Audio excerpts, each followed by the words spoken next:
Simon Magus by G.R.S. Mead. Introduction. Everybody in Christendom has heard of Simon the magician, and how Peter the Apostle rebuked him, as told in the narrative of the Acts of the Apostles. Many also have heard the legend of how at Rome this wicked sorcerer endeavored to fly by aid of the demons, and how Peter caused him to fall headlong and thus miserably perish.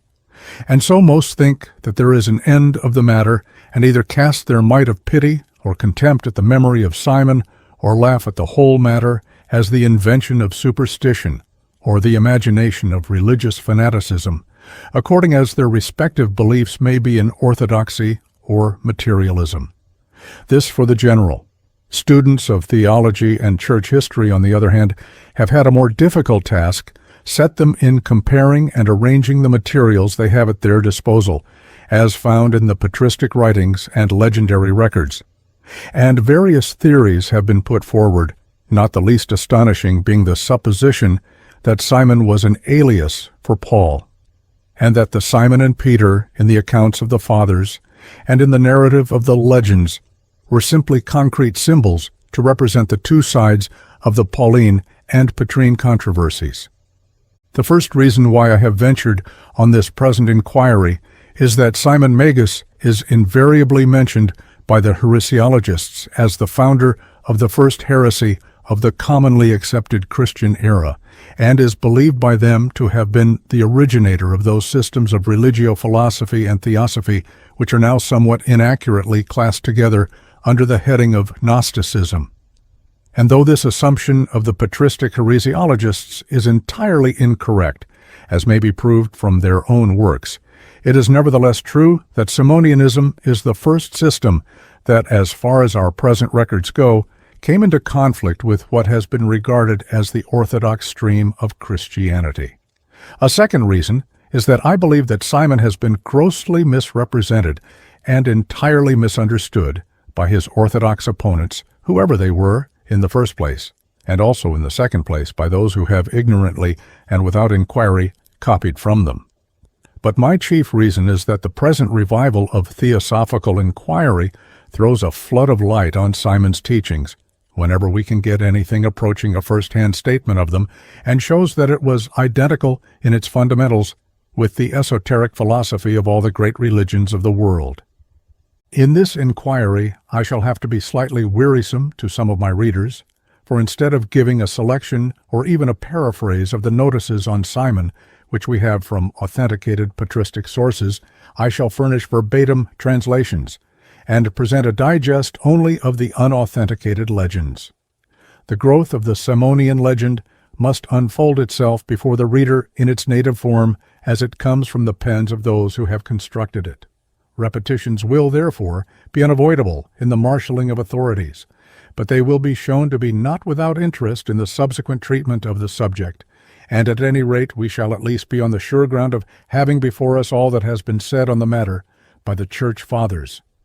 Having cited these authorities, I shall attempt to submit them to a critical examination, and so eliminate all accretions, hearsay, and controversial opinions, and thus sift out what reliable residue is possible. Finally, my task will be to show that Simon taught a system of theosophy, which instead of deserving our condemnation, should rather excite our admiration, and that, instead of being a common impostor and impious perverter of public morality, his method was in many respects of the same nature as the methods of the theosophical movement of today, and deserves the study and consideration of all students of theosophy. A review of authorities. The student will at once perceive that, though the Simon of the Acts and the Simon of the Fathers both retain the two features of the possession of magical power and of collision with Peter, the tone of the narratives is entirely different. Though the apostles are naturally shown as rejecting with indignation the pecuniary offer of the thaumaturge, they display no hate for his personality, whereas the Fathers depict him as the vilest of impostors and charlatans and hold him up to universal execration.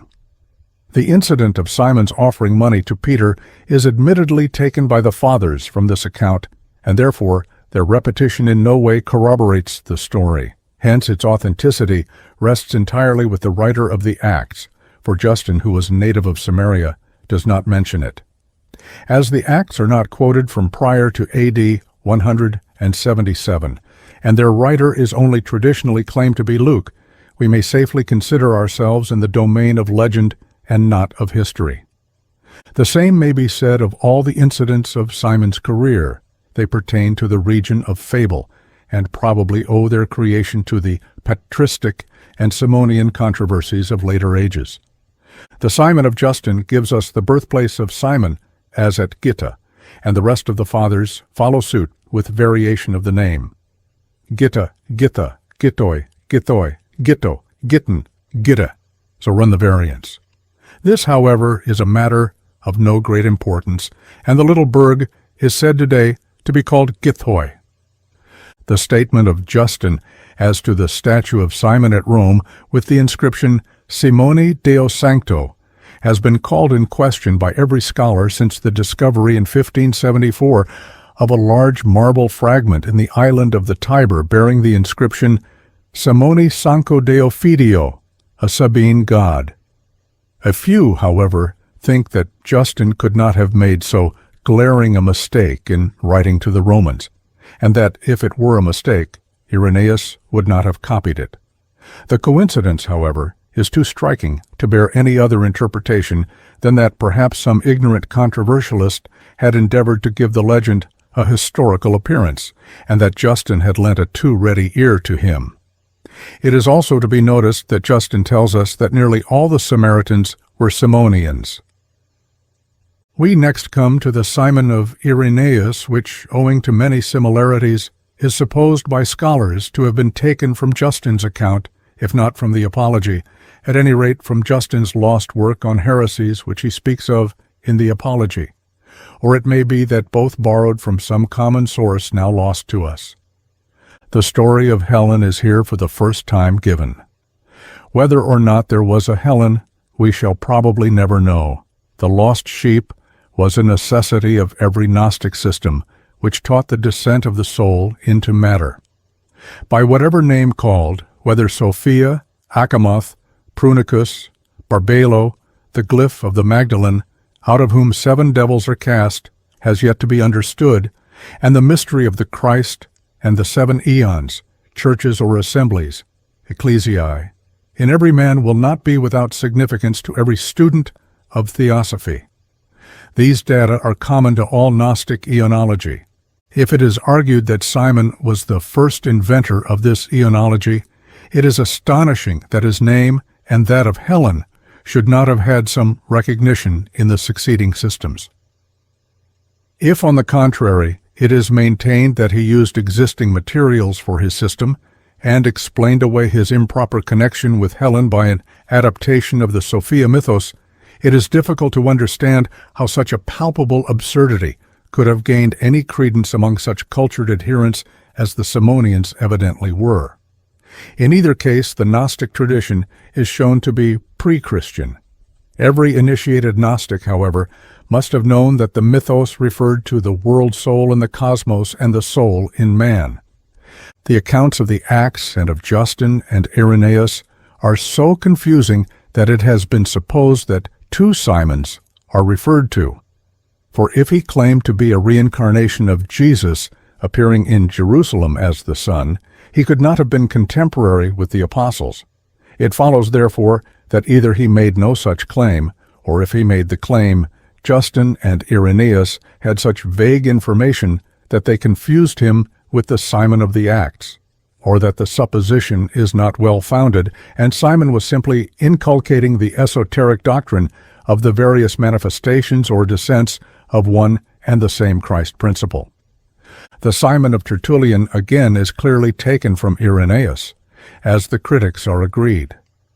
Tertullian evidently knows no more than he read in Irenaeus, says Dr. Salmon. It is only when we come to the Simon of the Philosophemina that we feel on any safe ground. The prior part of it is especially precious on account of the quotations from the Great Revelation, Ita Megal Apophasis, which we hear of from no other source.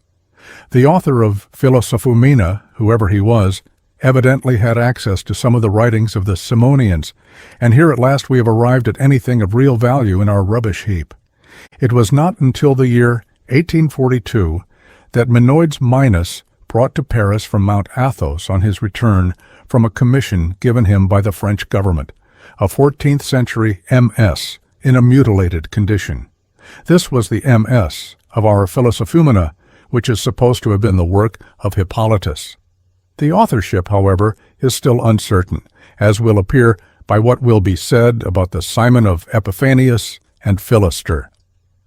The latter part of the section on Simon in the Philosophumena is not so important, and is undoubtedly taken from Irenaeus, or from the anti-heretical treatise of Justin, or from the source from which both these fathers drew.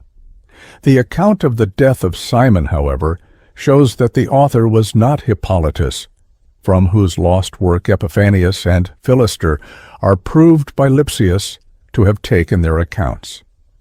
The Simon of origin gives us no new information except as to the small number of the Simonians.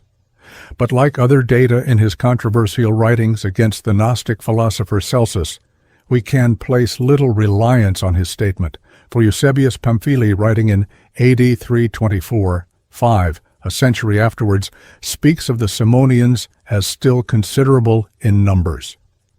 The Simon of Epiphanius and Philoster leads us to speak of a remarkable feat of scholarship performed by R.A. Lipsius, the learned professor of divinity in the University of Jena.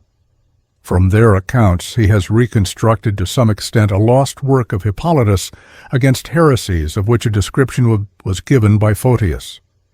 This treatise was founded on certain discourses of Irenaeus. By comparing Philoster, Epiphanius, and the pseudo-Tertullian, he recovers Hippolytus, and by comparing his restored Hippolytus with Irenaeus, he infers a common authority, probably the lost work of Justin Martyr, or may we suggest, as remarked above, the work from which Justin got his information. The Simon of Theodoret differs from that of his predecessor only in one or two important details of the Eonology, a fact that has presumably led matter to suppose that he has introduced some later Gnostic ideas, or confused the teachings of the later Simonians with those of Simon. The Simon of the legends is so entirely outside any historical criticism, and the stories gleaned from the homilies and recognitions are so evidently fabrications, most probably added to the doctrinal narrative at a later date, and so obviously the stock-and-trade legends of magic that not a solitary scholar supports their authenticity. Probably one of the reasons for this is the strong Ebionism of the narratives, which is by no means palatable to the orthodox taste. There remains but to mention the curious theory of Bauer and the Tübingen school. It is now established by recent theological criticism that the Clementine writings were the work of some member or members of the Elkasites, a sect of the Ebionites, and that they were written at Rome somewhere in the 3rd century. The Elkasians, or Elkasites, founded their creed on a book called Elkasi, which purported to be an angelic revelation, and which was remarkable for its hostility to the Apostle Paul. As the recognitions contain much anti-Paulinism, Bauer and his school not only pointed out the Ebionite source of the Clementine literature, but also put forward the theory that whenever Simon Magus is mentioned, Paul is intended, and that the narrative of the Acts and the legends simply tell the tale of the jealousy of the elder apostles to Paul and their attempt to keep him from the fullest enjoyment of apostolic privileges. But the latest scholarship shakes its head gravely at the theory, and however bitter controversialists the anti-Paulinists may have been, it is not likely that they would have gone so far out of their way to vent their feelings in so grotesque a fashion. In conclusion of this part, let us take a general review of our authorities with regard to the life of Simon and the immoral practices attributed to his followers, including a few words of notice on the lost Simonian literature, and reserving the explanation of his system and some notice of magical practices for Part 3. I have distinguished the Simon of the Fathers from the Simon of the Legends, as to biography, by convention, and not by nature, as the Simonians would say, for the one and the other is equally on a mythical basis. It is easy to understand that the rejection of the Simon of the legends is a logical necessity for those who have to repudiate the Ebionite Clementines, admit the authenticity of the narrative as regards Simon, and the authenticity of the other incidents about John the Baptist and Peter would have to be acknowledged. But this would never do, so Simon escapes from the clutches of his orthodox opponents as far as this count is concerned. But the biographical incidents in the Fathers are of a similar nature precisely to those in the Clementines, and their sources of information are so vague and unreliable, and at such a distance from the time of their supposed occurrence, that we have every reason to place them in the same category with the Clementine legends. Therefore, whether we reject the evidence or accept it, we must reject both accounts or accept both.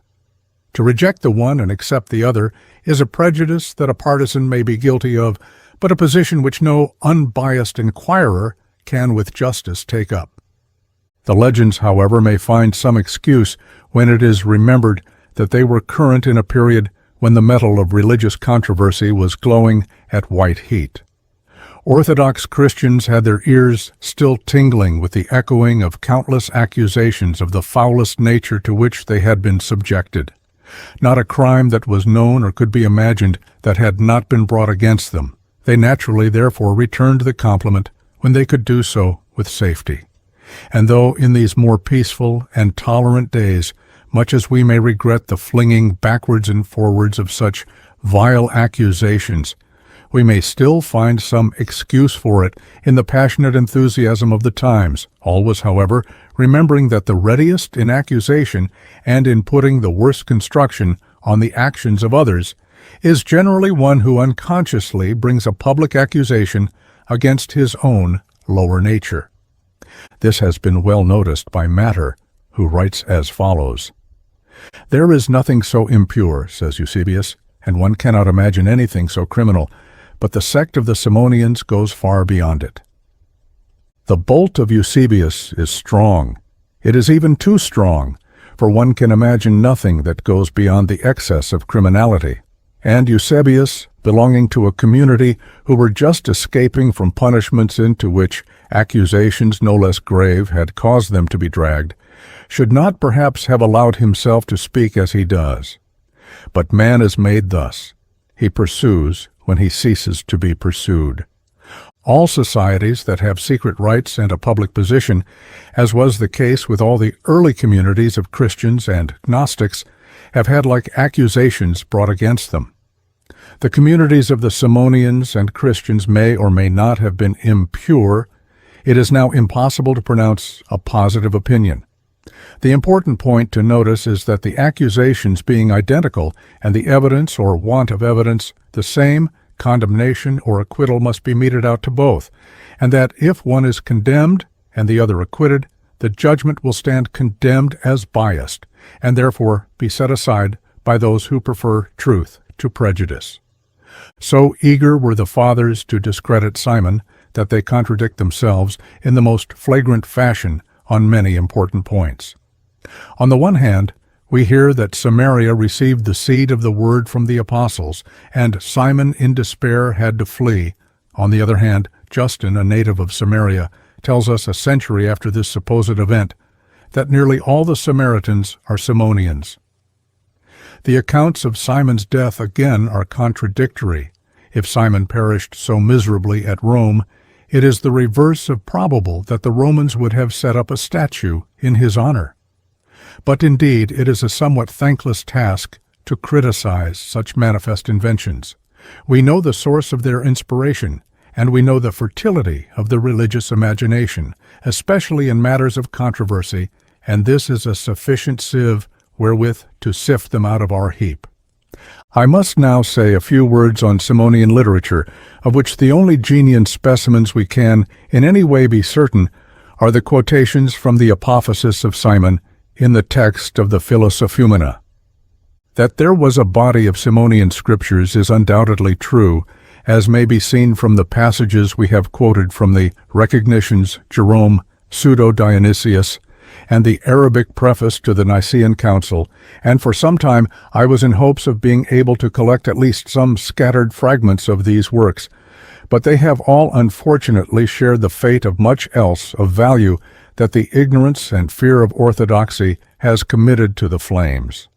We know at any rate that there was a book called The Four Quarters of the World, just as the four Orthodox Gospels are dedicated to the signs of the four quarters in the old MSS, and that a collection of sentences or controversial replies of Simon were also held in repute by Simonians and were highly distasteful to their opponents. Matter and Amelinio speak of a book by the disciples of Simon called De la Prédication de S. Paul, but neither from their references nor elsewhere can I find out any further information.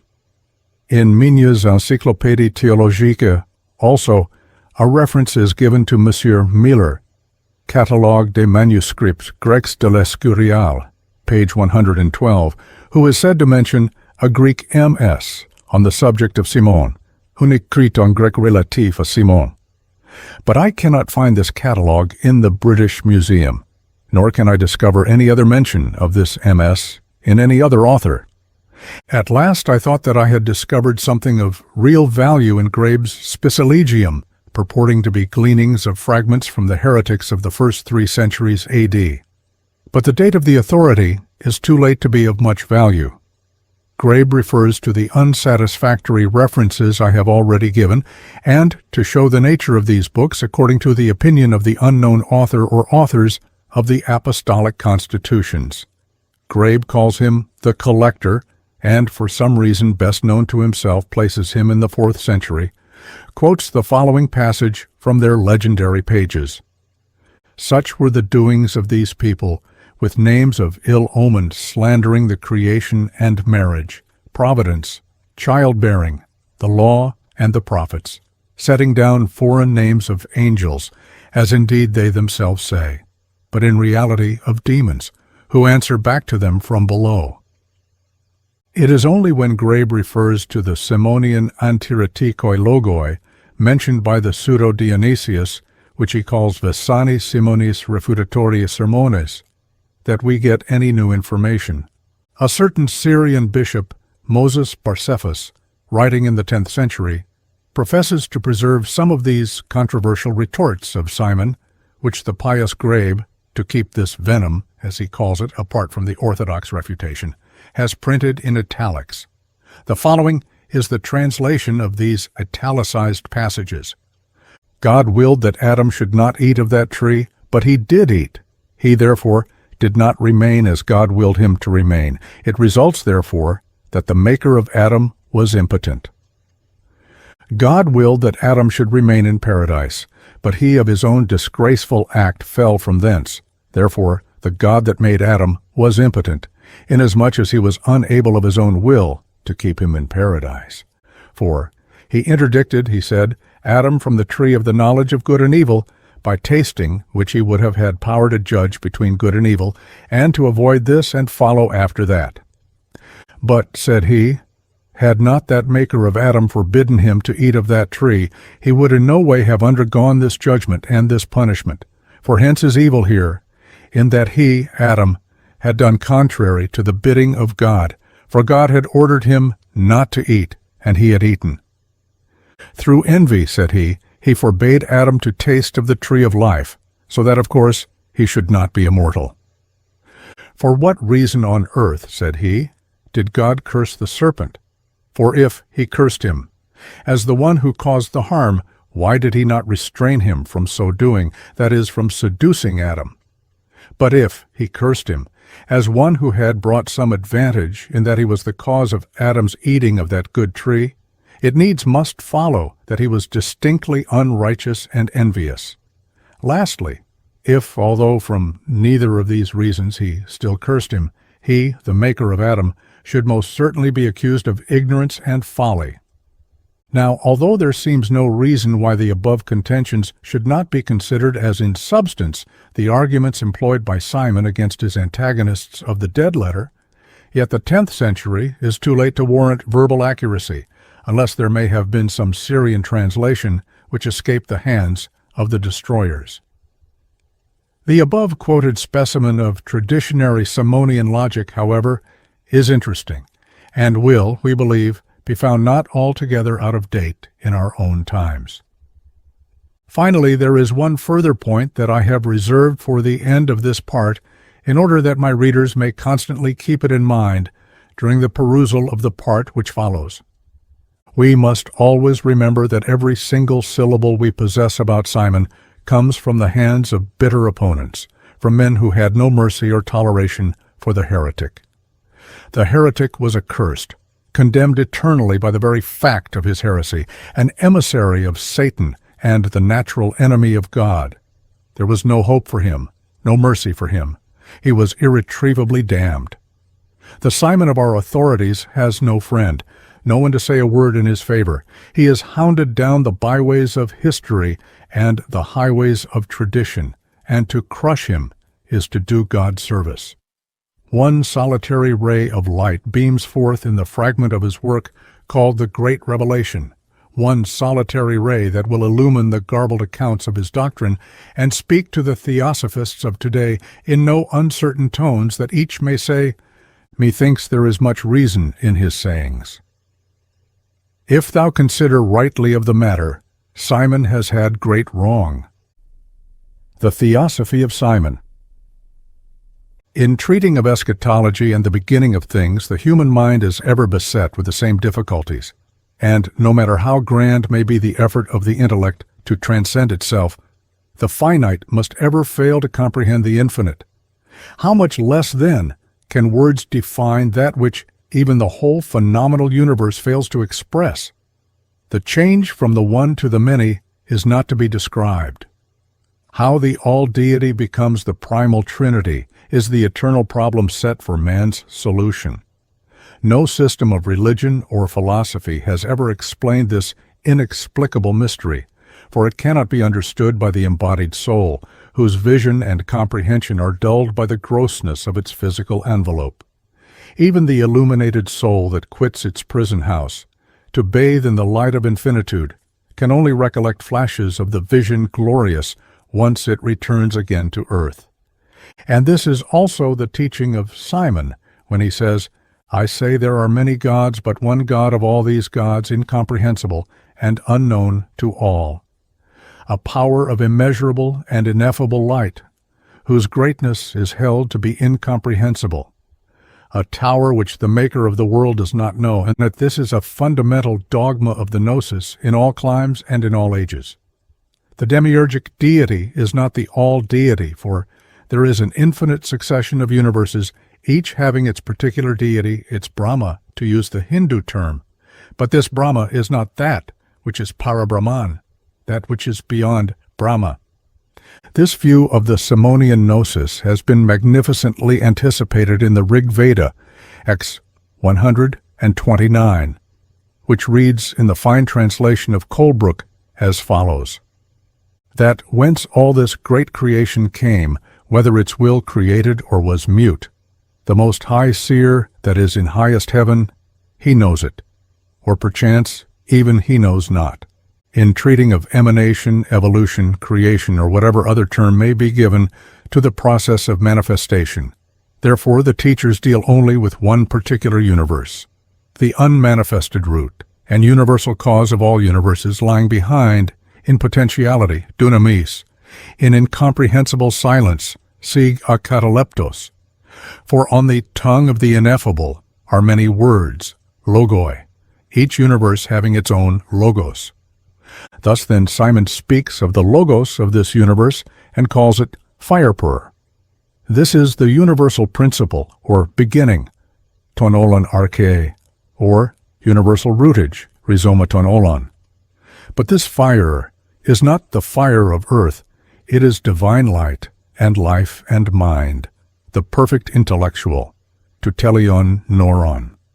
It is the one power, generating itself, increasing itself, seeking itself, finding itself, its own mother, its own father, its sister, its spouse, the daughter, son, mother, and father of itself. One, the universal root. It is that which has neither beginning nor end, existing in oneness. Producing itself by itself, it manifested to itself its own thought epinoia. It is quite true that this symbology of fire is not original with Simon, but there is also no reason to suppose that the Samaritan teacher plagiarized from Heraclitus when we know that the major part of antiquity regarded fire and the sun as the most fitting symbols of deity. Of the manifested elements, fire was the most potent, and therefore the most fitting symbol that could be selected in manifested nature. But what was the fire of Heraclitus, the obscure Omicron Skotenos, as Cicero, with the rest of the ancients, called him, because of his difficult style? What was the universal principle of the weeping philosopher, the pessimist, who valued so little the estimation of the vulgar, okloloidoros? It certainly was no common fire, certainly no puerile concept to be brushed away by the mere hurling of an epithet. Heraclitus of Ephesus, 503 BC, was a sincerely religious man in the highest sense of the word, a reformer who strongly opposed degenerate polytheism and idolatry of his age. He insisted on the impermanence of the phenomenal universe, of human affairs, beliefs, and opinions, and declared the one eternal reality, teaching that the self of man was a portion of the divine intelligence. The object of his inquiry was wisdom, and he reproached his vainglorious countrymen of the city of Diana with the words, "Your knowledge of many things does not give you wisdom." In his philosophy of nature he declared the one thing to be fire, but fire of a mystical nature, self-kindled and self-extinguished, the vital quickening power of the universe. It was that universal life, by participation in which all things have their being, and apart from which they are unsubstantial and unreal. This is the tree of life spoken of by Simon. In this ocean of fire or life, in every point or atom of it, is inherent a longing to manifest itself in various forms, thus giving rise to the perpetual flux and change of the phenomenal world. This divine desire, this love for everything that lives and breathes, is found in many systems, and especially in the Vedic and Phoenician cosmogony. In the Rig Veda, 10:129, it is that kama, or desire, which first arose in it, the unknown deity, elsewhere identified with Agni or fire. In the fragments of Phoenician cosmogony recovered from Sanchuniathon, it is called Pothos, Pothos, and Eros, Eros. In its pure state, the living and rational fire of Heraclitus resides in the highest conceivable heaven, whence it descends, stage by stage, gradually losing the velocity of its motion and vitality, until it finally reaches the earth stage, having previously passed through that of water. Thence it returns to its parent source. In this eternal flux, the only repose was to be found in the harmony that occasionally resulted from one portion of the fire, in its descent meeting another in its ascent. All this took place under law and order, and the soul of man being a portion of the fire in its pure state, and therefore an exile here on earth, could only be at rest by cultivating as the highest good contentment, euresthesis, or acquiescence to the law. The author of the Philosophumena professes to give us some additional information on this philosopher who bewailed all things, condemning the ignorance of all that lives and of all men, in pity for the life of mortals. But the obscure philosopher does not lend himself very easily to the controversial purposes of the patristic writer. Heraclitus called the universal principle, tonopanton arche, intellectual fire, perneuron, and said that the sphere surrounding us and reaching to the moon was filled with evil, but beyond the moon sphere it was purer. The sentences that the author quotes from Heraclitus in Book 9 are not only obscure enough in themselves, but are also rendered all the more obscure by the polemical treatment they are subjected to by the patristic writer. Heraclitus makes the all-inclusive of all being and non-being, all pairs of opposites, differentiation and non-differentiation, the generable and ingenerable, mortal and immortal, the Logos and Aeon, and the Father and Son, which he calls the just God. This all is the Sadasat Tatparamyat of the Bhagavad Gita, inclusive of being, Sat, non-being, Asat, and that which transcends them, Tatparamyat. This Logos plays an important part in the system of the Ephesian sage, who says that they who give ear to the Logos, the Word or Supreme Reason, know that all is one, on panta eidenai. Such an admission he calls reflex harmony, palintropos harmoniae, like unto the supernal harmony, which he calls hidden or occult, and declares its superiority to the manifested harmony. The ignorance and misery of men arise from their not acting according to this harmony, that is to say, according to divine nature, katafusin. He also declares that the Aeon, the emanative deity, is as a child playing at creation, an idea found in both the Hindu and Hermetic scriptures. In the former, the universe is said to be the sport, Leela, of Vishnu, who is spoken of in one of his incarnations as Leelavatara, descending on earth for his own pleasure, when as Krishna he assumed the shape of man as a pretense, a purely docetic doctrine, hence called Leela Manusha Vigraha.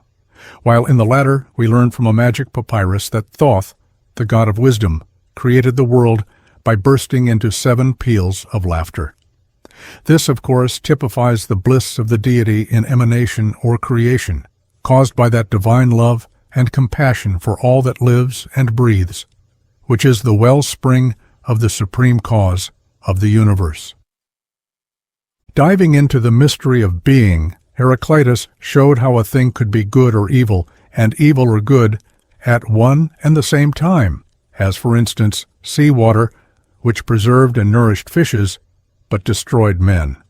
So also speaking in his usual paradoxical manner, which can only be understood by a full comprehension of the dual nature of man, the real divine entity, and the passing and ever-changing manifestation, which so many take for the whole man, he says, "The immortals are mortal, and the mortals immortal, the former living the death of the latter, and the latter dying the life of the former."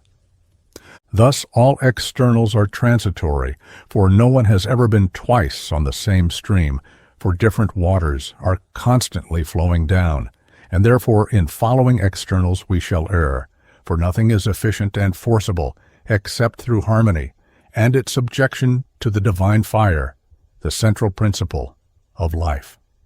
Such was the fire of the distinguished Ephesian, and of like nature was the fire of Simon, with its 3 primordial hypostases, incorruptible form, aptartos morpha, universal mind, nous tonolon, and great thought, epinoai megale, synthesized as the universal Logos, he who has stood, stands, and will stand. Omicron estos stas tesomenos. But before passing on to the Aeonology of Simon, a short delay to inquire more fully into the notions of the initiated among the ancients as to the nature of mystic fire will not be without advantage. If Simon was a Samaritan and learned in the esoteric interpretation of Scripture, he could not have failed to be acquainted with the Kabbalah, perhaps even with the now lost Chaldean Book of Numbers. Among the books of the Kabbalah, the Zohar, or Book of Splendor, speaks of the mysterious hidden light, that which Simon calls the hidden fire to Krupton, and tells us of the mystery of the 3 parts of the fire, which are one, as follows. Began Rabbi Simon, and said, 2 verses are written, that Hevh thy Elohim is a devouring fire, a zealous isle, El. Deuteronomy 4:24. Again it is written, but you that cleave unto Hevh your Elohim are alive, every one of you, this day. Deut verse 4.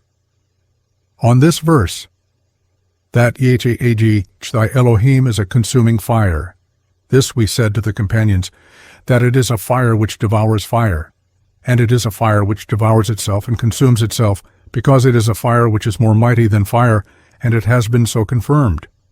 But come see, Whoever desires to know the wisdom of the holy unity should look in that flame arising from a burning coal or a lighted lamp. This flame comes out only when united with another thing. Come, see. In the flame which goes up are two lights. One light is a bright white, and one light is united with a dark or blue. The white light is that which is above, and ascends in a straight path, and that below is that dark or blue light, and this light below is the throne to the white light, and that white light rests upon it, and they unite one to the other, so that they are one. And this dark light or blue color which is below is the precious throne to the white. And this is the mystery of the blue. And this blue-dark throne unites itself with another thing to light that from below, and this awakes it to unite with the upper white light. And this blue or dark sometimes changes its color. But that white above never changes its color. It is always white. But that blue changes to these different colors, sometimes to blue or black, and sometimes to a red color. And this unites itself to two sides. It unites to the above, to that white upper light, and unites itself below to the thing which is under it, which is the burning matter. And this burns and consumes always from the matter below. And this devours that matter below, which connects with it and upon which the blue light rests. Therefore, this eats up all which connects with it from below, because it is the nature of it that it devour and consume everything which depends on it, and is dead matter. And therefore it eats up everything which connects with it below. And this white light which rests upon it never consumes itself, and never changes its light. And therefore, said Moses, that Yeh-vh thy Elohim is a consuming fire. Surely he consumes. It devours and consumes everything which rests under it. And on this he said, HYGH is thy Elohim, not our Elohim, because Moses has been in that white light above, which neither devours nor consumes. Come, see. It is not his will to light that blue light that should unite with that white light, only for Israel, because they cleave or connect under him. And come see, although the nature of that dark or blue light is that it shall consume everything which joins with it below, still Israel cleaves on him, below. And although you cleave in him, nevertheless you exist, because it is written, you are all alive this day. And on this white light rests above a hidden light, which is stronger. Here is the above mystery of that flame which comes out from it, and in it is the wisdom of the above. And if Chaldea gave the impulse which enshrined the workings of the cosmos in such graphic symbology as the above, we are not surprised to read in the Chaldean oracles, logia, ascribed to Zoroaster, that all things are generated from one fire. And this fire in its first energizing was intellectual. The first creation was of mind, and not of works. For the fire beyond the first did not shut up its power, dunamis, into matter ule by works, but by mind, for the fashioner of the fiery cosmos is the mind of mind. A striking similarity with the Simonian system, indeed, rendered all the closer by the oracle which speaks of that, which first leaped forth from mind, enveloping fire with fire, binding them together that it might interblend the mother vortices, while retaining the flower of its own fire. This flower of fire and the vortical idea is further explained by the oracle which says, thence a trailing whirlwind, the flower of shadowy fire, leaping into the wombs or hollows of worlds. For thence it is that all things begin to stretch below their wondrous rays. Compare this with the teaching of Simon, that the fruit of the tree is placed in the storehouse and not cast into the fire. In his Eonology, Simon, like other Gnostic teachers, begins with the Word, the Logos, which springs up from the depths of the unknown, invisible, incomprehensible, silence. It is true that he does not so name the great power, he who has stood, stands, and will stand, but that which comes forth from silence is speech, and the idea is the same whatever the terminology employed may be. Setting aside the Hermetic teachings and those of the later Gnosis, We find this idea of the Great Silence referred to several times in the fragments of the Chaldean oracles. It is called God-nourished silence, Siga Theothremon, according to whose divine decrees the mind that energizes before all energies abides in the paternal depth. Again, this unswerving deity is called the Silent One by the gods and is said to consent, lit sing together with the mind, and to be known by the souls through mind alone. Elsewhere the oracles demonstrate this power, which is prior to the highest heaven, as mystic silence. The word then issuing from silence is first a monad, then a duad, a triad, and a hebdomad. For no sooner has differentiation commenced in it, and it passes from the state of oneness, monotes, than the duadic and triadic state immediately supervene, arising, so to say, simultaneously in the mind. For the mind cannot rest on duality, but is forced by a law of its nature to rest only on the joint emanation of the two. Thus, the first natural resting point is the Trinity. The next is the hebdomad or septenary, according to the mathematical formula 2 to n power minus 1, the sum of an n things taken 1, 2, 3n at a time. The Trinity being manifested, and here equals 3, and 2 cubed minus 1 equals 7. Thus Simon has 6 roots and the 7th power, 7 in all, as the type of the eons in the pleroma. These all proceed from the fire. In like manner also the Kabiric deities of Samothrace and Phoenicia were fire gods, born of the fire. Nonnus tells us they were sons of the mysterious Hephaestus, Vulcan, and Eusebius, in his quotations from Sanchuniathon, that they were 7 in number. The Vedic Agni, Ignis, also the god of fire, is called seven-tongued, Saptajiva, and seven-flamed, Saptajivala. In the Hibbert Lectures of 1887, Professor Asaisi gives the following hymn of ancient Babylonia to the fire god, from the cuneiform inscriptions of Western Asia, 4:15. 1. The bed of the earth they took for their border, but the god appeared not. 2. From the foundations of the earth he appeared not to make hostility. 3. To the heaven below they extended their path, and to the heaven that is unseen they climbed afar. 4. In the stars of heaven was not their ministry, in Mazzaroth, the zodiacal signs, was their office. 5. The fire god, the firstborn supreme, into heaven they pursued, and no father did he know. 6. O fire god supreme on high, the firstborn, the mighty supreme enjoiner of the commands of Anu. 7. The fire god enthrones with himself the friend that he loves. 8. He reveals the enmity of those 7. 9. On the work he ponders in his dwelling place.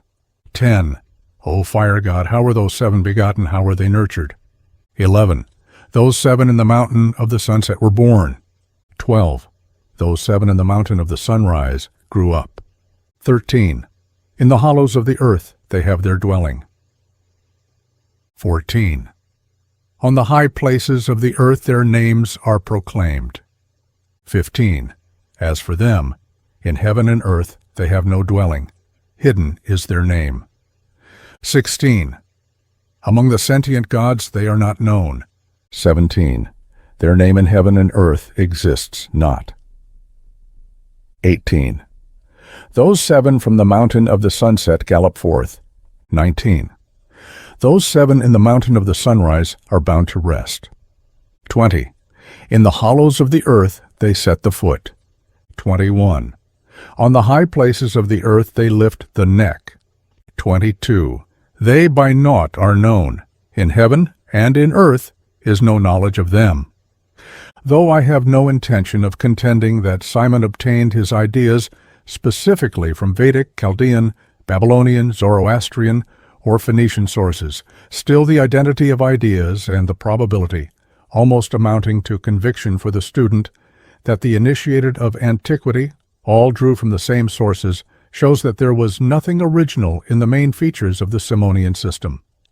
This is also confirmed by the statements in Epiphanius and the apostolic constitutions that the Simonians gave barbarous or foreign names to their eons. That is to say, names that were neither Greek nor Hebrew. None of these names are mentioned by the Fathers, and probably the Greek terms given by the author of the Philosophomena and Theodoret are exoteric equivalents of the mystery names.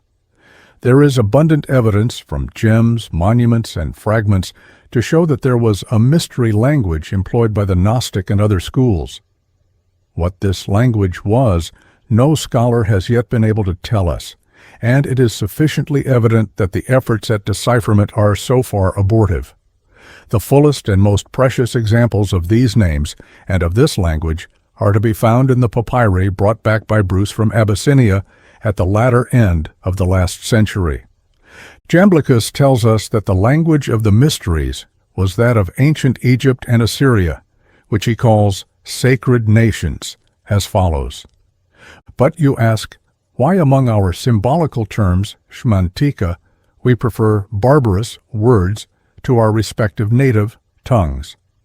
There is also for this a mystic reason, for it was the gods who taught the sacred nations, such as the Egyptians and Assyrians, the whole of their sacred dialect. Wherefore we think that we ought to make our own dialects resemble the speech cognate with the gods. Since also the first mode of speech in antiquity was of such a nature, and especially since they who learnt the first names concerning the gods mingled them with their own tongue, as being suited to such names and conformable to them, and handed them down to us, we therefore keep unchanged the rule of this immemorial tradition to our own times. For of all things that are suited to the gods, the most akin is manifestly that which is eternal and immutable. The existence of this sacred tongue perhaps accounts for the constant distinction made by Homer between the language of the gods and that of men. Diodorus Siculus also asserts that the Samothracians used a very ancient and peculiar dialect in their sacred rites. These barbarous names were regarded as of the greatest efficacy and sanctity, and it was unlawful to change them. As the Chaldean Logia say, "Change not the barbarous names, for in all the nations are there names given by the gods, possessing unspeakable power in the mysteries." And the Scholiast adds that they should not be translated into Greek. It is therefore most probable that Simon used the 1, 3, 5, and 7-syllabled or voweled names, and that the Greek terms were substitutes that completely veiled the esoteric meaning from the uninitiated. The names of the 7 eons, as given by the author of the Philosophomena, are as follows. The image from the incorruptible form, alone ordering all things. Icon ex aptartu morphis cosmusa monepanta, also called the spirit moving on the waters, to pneuma, to epipherumenon, epano, to udatos, and the 7th power, eta ebdom dunamis, mind, nous, and thought, epinoia, also called heaven, Uranus, and earth, G, voice, phone, and name, onoma, also called sun, Elios, and moon, Selene, reason, logismos, and reflection, enthumesis, also called air, and water, euter. The first 3 of these are sufficiently explained in the fragment of Simon's Great Revelation, preserved in the Philosophomena, and become entirely comprehensible to the student of the Kabbalah, who is learned in the emanations of the Sephirothal tree. Mind and thought are evidently Chokmah and Bina, and the 3 and 7 Sephiroth are to be clearly recognized in the scheme of the Simonian system which is to follow. Of the 2 lower syzygies, or lower quaternary of the eons, we have no details from the Fathers. We may, however, see some reason for the exoteric names, voice and name, reason and reflection, from the following considerations. 1. We should bear in mind what has already been said about the logos, speech, and divine names. 2. In the septenary, the quaternary represents the manifested, and the triad, the concealed side of the fire. 3. The fundamental characteristics of the manifested universe with the Hindus and Buddhists are name, nama, and form, rupa.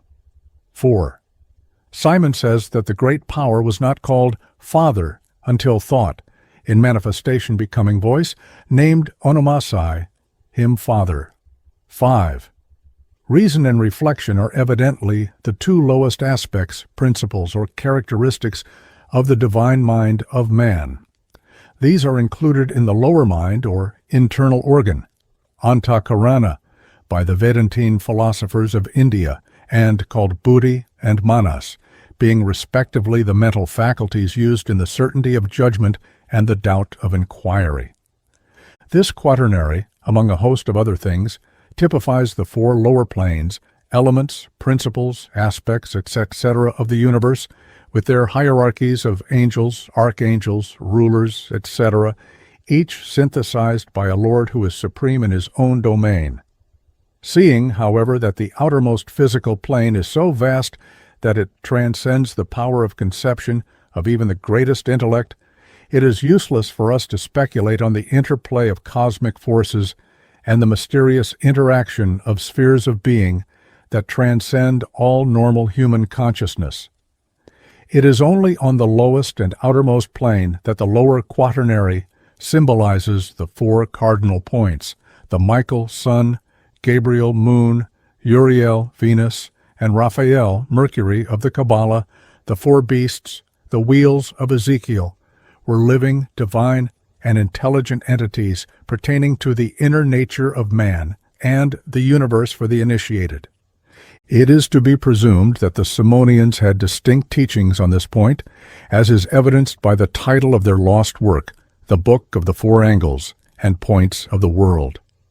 The four angles were probably connected with the four ducts or streams of the river going forth from Eden to water the garden.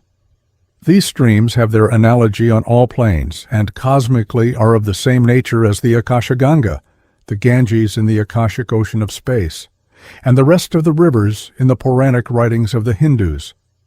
But before going further, it will be as well to have a diagram or scheme of the Simonian aeonology, for presumably the school of Simon had such a scheme, as we know the Ophites had from the work of Origen, Contra Celsum. Of course, no diagram is anything more than a symbolical mnemonic, so to say.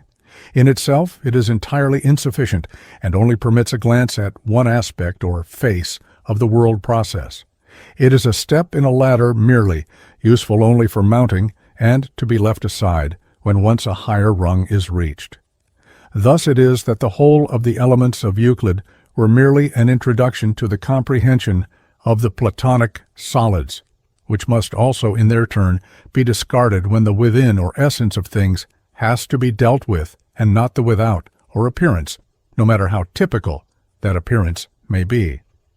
Sufficient has already been said of the universal principle, of the universal root, and of the boundless power, the Parabrahman, that which transcends Brahma, Mula Prakriti, root nature, and Supreme Ishvara, or the unmanifested eternal Logos of the Vedantic philosophers.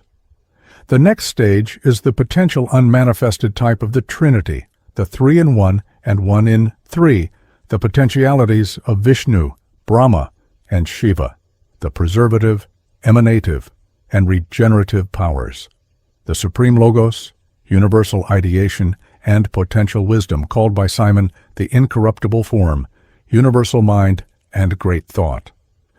This incorruptible form is the paradigm of all forms, called Vishvarupam, or all form, and the Paramrupam, or supreme form, in the Bhagavad Gita, spoken also of as the Paramnidanam, or supreme treasure house, which Simon also calls the treasure house Thesaurus and storehouse apotheke, an idea found in many systems, and most elaborately in that of the Pistis Sophia.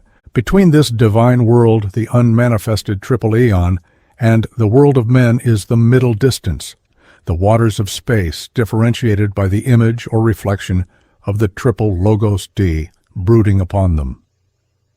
As there are three worlds, the divine, middle, and lower, which have been well named by the Valentinians the pneumatic or spiritual, psychic or soul world, and hylic or material, so in the middle distance we have 3 planes or degrees, or even 7. This middle distance contains the invisible spheres between the physical world and the divine. To it, the initiated and Illuminati, the spiritual teachers of all ages, have devoted much exposition and explanation. It is divine and infernal at one and the same time, for as the higher parts, to use a phrase that is clumsy and misleading but which cannot be avoided, are pure and spiritual, so the lower parts are corrupted and tainted. The law of analogy, imaging, and reflection hold good in every department of emanative nature, and though pure and spiritual ideas come to men from this realm of the middle distance, it also receives back from man the impressions of his impure thoughts and desires, so that its lower parts are fouler even than the physical world, for man's secret thoughts and passions are fouler than the deeds he performs. Thus there is a heaven and hell in the middle distance, a pneumatic and hylic state. The Lord of this middle world is one in his own eon, but in reality a reflection of the triple radiance from the unmanifested Logos. This Lord is the manifested Logos, the Spirit moving on the waters. Therefore all its emanations or creations are triple, the triple light above and the triple darkness below, force and matter or spirit and matter, both owing their being and apparent opposition to the mind, alone ordering all things. The diagram, to be more comprehensible, should be so arranged, mentally, that each of the higher spheres is found within or interpenetrating the lower. Thus, from this point of view, the center is a more important position than above or below. External to all is the physical universe, made by the hylic angels, that is to say, those emanated by thought epinoia, as representing primeval Mother Earth or matter, not the earth we know, but the Adamic earth of the philosophers, the potencies of matter, which Eugenius Philalethes assures us on his honor no man has ever seen. This earth is, in one sense, the protyle for which the most advanced of our modern chemists are searching as the one mother element. The idea of the Spirit of God moving on the waters is a very beautiful one, and we find it worked out in much detail in the Hindu scriptures. For instance, in the Vishnu Purana, we find a description of the emanation of the present universe by the Supreme Spirit, at the beginning of the present kalpa or eon, an infinity of kalpas, and universes stretching behind. This he creates endowed with the quality of goodness, or the pneumatic potency. For the 3 qualities, or gunas, of nature, prakriti, are the pneumatic, psychic, and hylic potencies of the waters of Simon. At the close of the past, or Padma, Kalpa, the divine Brahma, endowed with the quality of goodness, awoke from his night of sleep and beheld the universe void. He, the supreme Narayana, the incomprehensible, the sovereign of all creatures, invested with the form of Brahma, the God without beginning, the creator of all things, of whom, with respect to his name Narayana, the God who has the form of Brahma, the imperishable origin of the world, this verse is repeated. The waters are called Nara, because they were the offspring of Nara, the Supreme Spirit. And as in them his first ayana progress in the character of Brahma took place, he is thence named Narayana, he whose place of moving was the waters. Sir William Jones translates this well-known verse of Manu as follows: The waters are called Nara, because they were the production of Nara, or the Spirit of God. And since they were his first ayana, or place of motion, he thence is named Narayana, or moving on the waters. Substantially, the same statement is made in the Linga, Vayu, and Markandeya Puranas, and the Bhagavata explains it more fully as follows. Purusha, the spirit, having divided the egg, the ideal universe in germ, on his issuing forth in the beginning, desiring a place of motion, ayanam, for himself.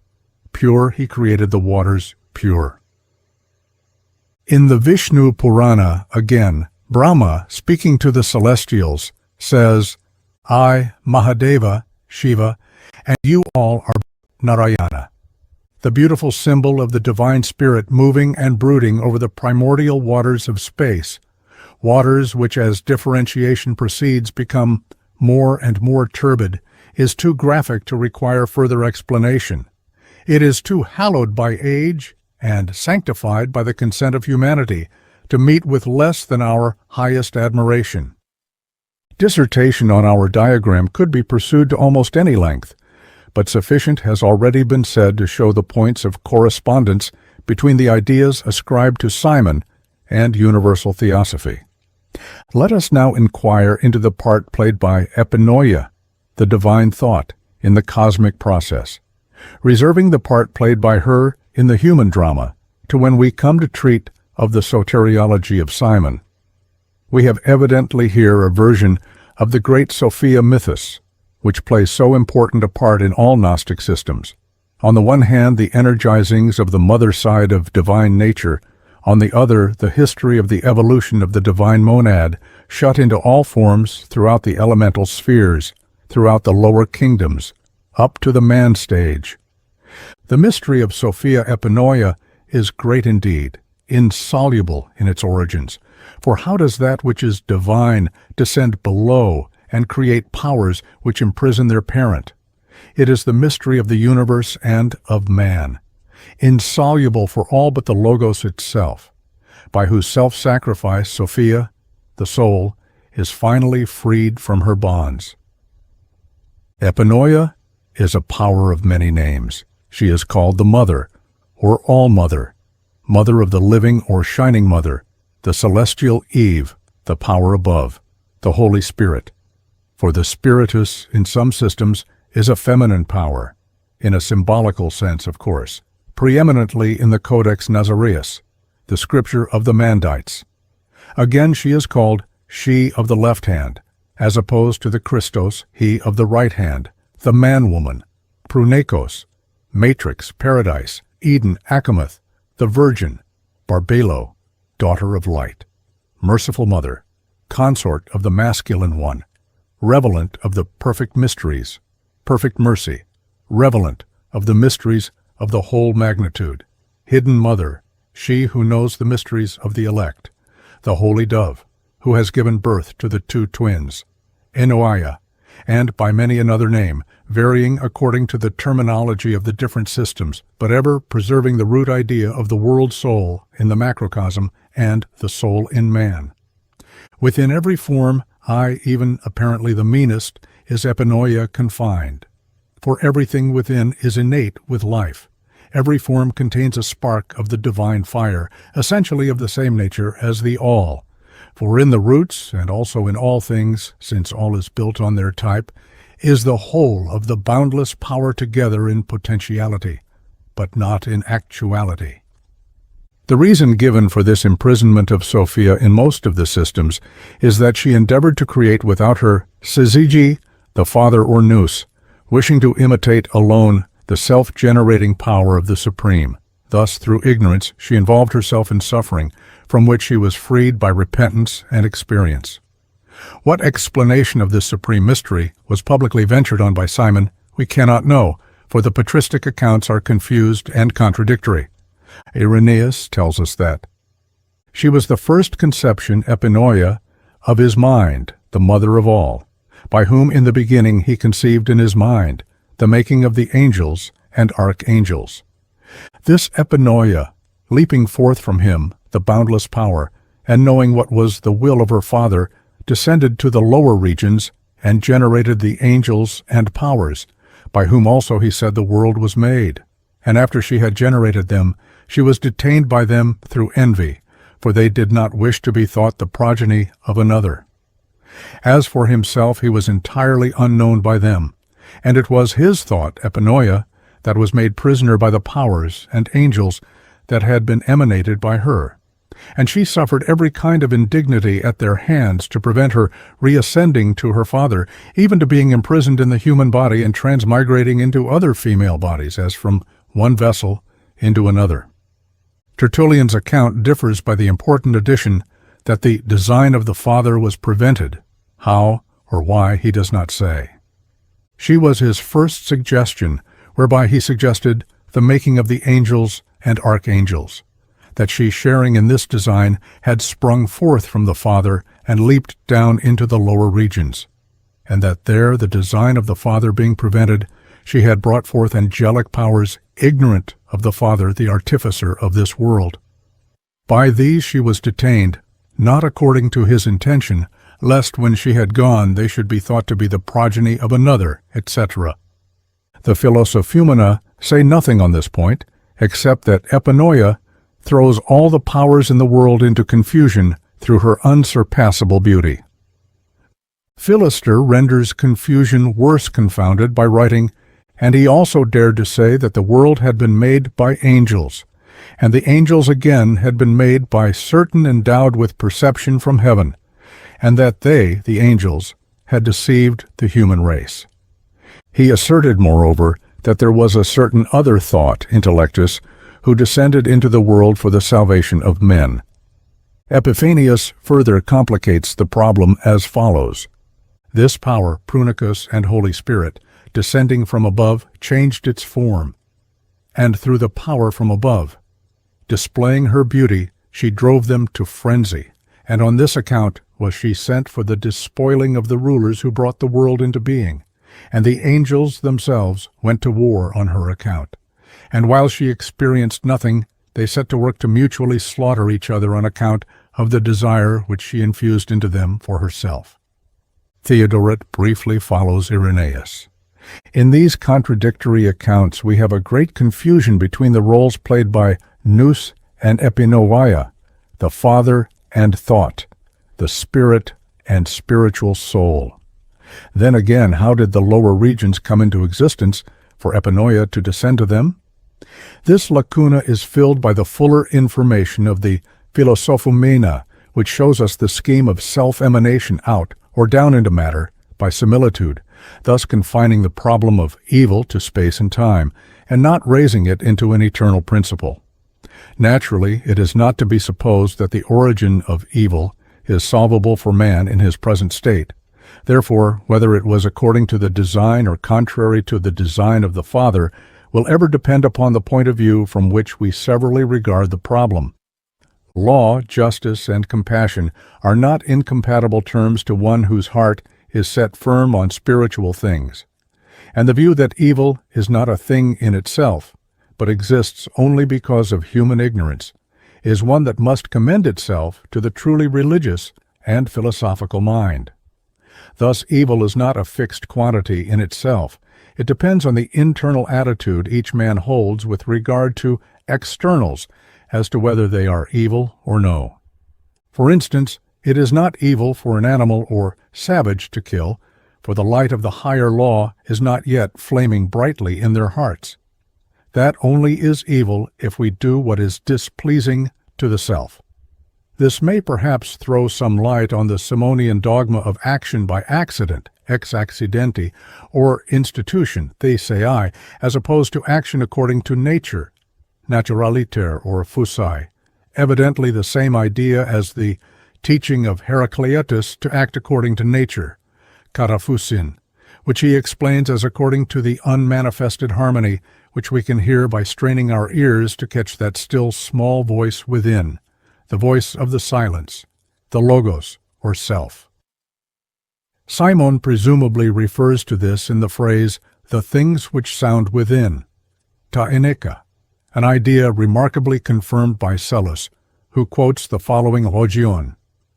When thou seest a most holy, formless fire, shining and bounding throughout the depths of the whole cosmos, give ear to the voice of the fire. This brings us to a consideration of the teachings of Simon with regard to the lesser world, the microcosm, man, and to the scheme of his soteriology. Evidently, Simon taught the ancient immemorial doctrine that the microcosm man was the mirror and potentiality of the cosmos, the macrocosm, as we have already seen above. Whatever was true of the emanation of the universe was also true of man.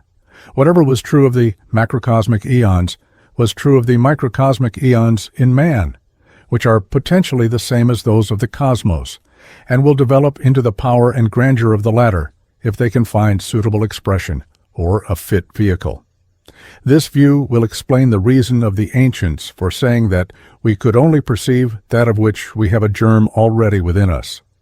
Thus it is that Empedocles taught, "By earth, earth we perceive, by water, water, by ether, ether, fire, by destructive fire, by friendship, friendship, and strife, by bitter strife."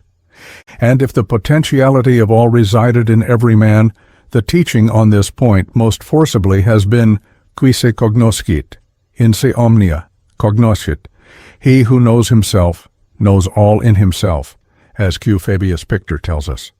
And therefore the essential of moral and spiritual training in ancient times was the attainment of self-knowledge. That is to say, the attainment of the certitude that there is a divine nature within every man, which is of infinite capacity to absorb universal wisdom.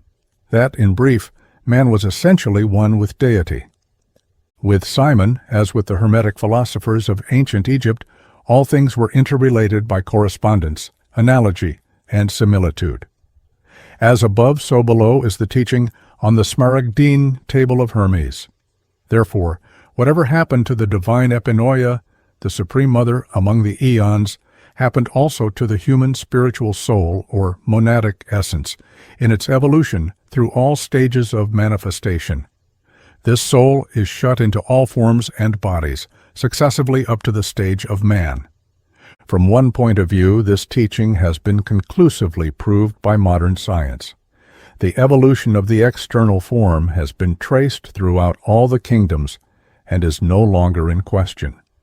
The ancient teachers of evolution, though less exact in detail, were more accurate, in fact, in postulating a something within, which alone could make the external evolution of form of any intelligible purpose. The spiritual soul, the life, consciousness, spirit, intelligence, whatever we may choose to call it, was formless in itself, but ever assuming new forms by a process called metempsychosis, metasomatosis, metangismos, etc., which in the human stage becomes reincarnation, the rebirth or punarjanman of the Hindus. So much has been written on metempsychosis and reincarnation of late that it is hardly necessary to dwell on a now so familiar idea. In its widest sense, the whole process of nature is subject to this mode of existence, and in its more restricted sense, it is the path of pilgrimage of the soul in the desert of matter. In treating of a philosophical conception which has already been completely established as far as its visible side is concerned by the researches of modern science in the field of evolution, it is a waste of time to obscure the main issue by a rehashing of the superstitious belief that the human soul might pass back to the brute. It may be that this superstition arose from the consideration that the body and lower vestures of the soul were shed off and gradually absorbed by the lower creation in the alchemical processes of nature. This was the fate of the purgations of the soul, but the soul itself, when once it had passed from bodies of the lower kingdoms to bodies in the man stage, could not retrogress beyond the limits of that human kingdom. By a glance at the diagram and regarding it from the microcosmic point of view, it is easy to see that the inner nature of man is more complex than the elementary trichotomy of body, soul, and spirit might lead us to suppose. Each plane of being, for which the soul has its own appropriate vesture, is generated from an indivisible point, as Simon called it, a 0 point. To use a term of modern chemistry, 6 of which are shown in the diagram, and each plane of being is bounded by such 0 points, for they are points like that of the circle, whose center is everywhere and circumference nowhere. To pass on to the soteriology of Simon, the general concept of this presents no difficulty to the student of Eastern religions. The idea that the great teachers are avatars, incarnations, or descents of the Supreme Being appearing on earth to aid mankind is simple enough to comprehend in itself, and would be open to little objection, were it not for the theological dogmas and mythological legends that are wont to be so busily woven round the lives of such teachers. In the present age, it is hardly necessary for us, with the experience of the past before our eyes, to raise dissension as to whether such a manifestation is entirely divine or entirely human, or perfectly human and divine at one and the same time, or neither, or all of these. Eastern philosophy regarding not only the external phenomenal world as ever-changing and impermanent, but also all appearance or manifestation, no matter how subjective it may be to us now, as not the one truth in itself, which it claims alone to be without change, it is easy to see the reason why the Gnostic philosophers, for the most part, held to asceticism. That is to say that the body of a Savior was not the Savior himself, but an appearance. The heat of polemical controversy may have led to exaggerated views on both sides, but the philosophical mind will not be distressed at the thought that the body is an appearance or mask of the real man, and that it forms no part of his eternal possession. Nonetheless, the body is real to us here, for we all have bodies of a like nature, and appearances are real to appearances. Yet this does not invalidate the further consideration that there are other bodies, vestures, or vehicles of consciousness besides the gross physical coat of skin for the use of the spiritual man, each being an appearance in comparison to the higher vehicle, which is in its turn an appearance to that which is more subtle and less material or substantial than itself. Thus, in the descent from the divine world, the soul transforms itself, or clothes itself in forms or bodies or vestures, which it weaves out of its own substance, like to the powers of the worlds it passes through, for every soul has a different vehicle of consciousness for every world or plane. But the doctrine of the Soter or Savior does not apply until the Christ stage or consummation is reached. Following the idea of rebirth, there is a spiritual life cycle or life thread on which the various earth lives are strung as beads on a necklace, each successive life being purer and nobler, as the soul gains control of matter, or the driver control of the chariot and steeds that speed him through the experiences of life. As the end of this great cycle approaches, an earthly vehicle is evolved that can show forth the divine spirit in all the fullness possible to this world or phase of evolution. Now, as the problem can be viewed from either the internal or external point of view, we have the mystery of the soul, depicted both from the side of the involution of spirit into matter and of the evolution of matter into spirit. If, on the one hand, we insist too strongly on one view, we shall only have a one-sided conception of the process. If, on the other, we neglect one factor, we shall never solve the at present unknown quantity of the equation. Thus the soul is represented as the lost sheep, struggling in the meshes of the net of matter, passing from body to body, and the spirit is represented as descending, transforming itself through the spheres, in order to finally rescue its syzygy from the bonds that are about her. The soul aspires to the spirit, and the spirit takes thought for the soul. As the Simonians expressed it, the male, heaven, that is, the nous or Christ or spiritual soul, looks down from above and takes thought for its co-partner, or syzygy, while the earth, that is, the epinoia or Jesus or human soul, from below receives from the heaven the intellectual, in the spiritual and philosophical sense, of course, fruits that come down to it and are cognate with the earth, that is, of the same nature essentially as epinoia, who is essentially one with nous. When this mystery is represented dramatically, so to say, and personified, these two aspects of the soul are depicted as two persons. Thus we have Simon and Helen, his favorite disciple, Krishna and Arjuna, etc. In the canonical Gospels, the favorite disciple is said to be John, and the women disciples are placed well in the background. In the Gnostic Gospels, however, the women disciples are not so ostracized, and the view taken by these early communities of philosophical and mystical Christians throws much light on that wonderful history of the Magdalene that has so touched the heart of Christendom. For instance, in the Pistis Sophia, the chief of all the disciples, the most spiritual and intuitive, is Mary Magdalene.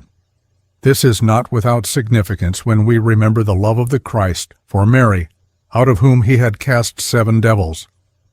The allegory is a striking one and perfectly comprehensible to the student of comparative religion. As there are 7 eons in the spiritual world, 7 principles or aspects of the spiritual soul, so here on earth, by analogy, there are 7 lower aspects or impure reflections.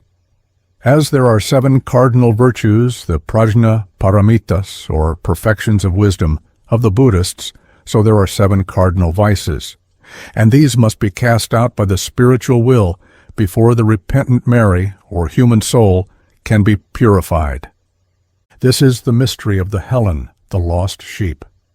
Then follows the mystical marriage of the Lamb, the union of the human and spiritual soul in man, referred to so often in the Gospels and other mystical scriptures.